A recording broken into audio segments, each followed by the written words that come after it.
I'm the youngest child in my family, and I grew up everywhere. I was 9 months old before my dad ever laid eyes on me.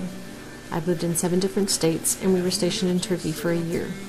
If you haven't guessed yet, my father was in the military for 30 years. I enjoy reading, cooking, and working out.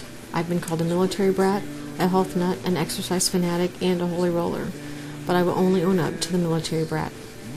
I moved to California when I was 25 years old, and 5 years later I was living in Chicago where I met a man with 2 boys that would be my husband and family. 4 long years later, Dan and I were finally married.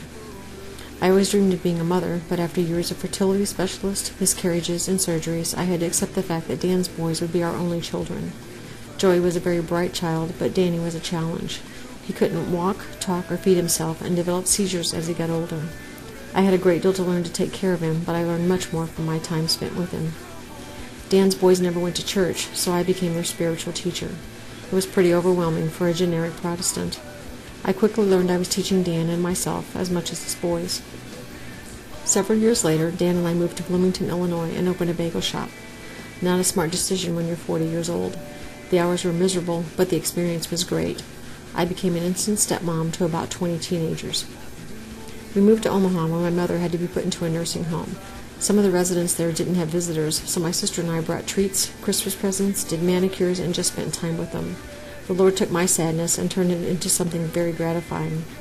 While I was in Omaha, the Lord gave me the opportunity to go to Louisiana for a week after Hurricane Katrina. It was overwhelming to see that many people with nothing left, but heartwarming to see people trying to help. Within a few years' time, my mother, Dan's son, father, and sister all passed away. Dan's youngest son disowned him, and his family fell apart. It was a rough time for us, and I remember telling the Lord I couldn't take much more. But with the support of my husband and my sister, the Lord saw me through it. I now find myself living in Fort Smith, far away from the snow, cold, and family.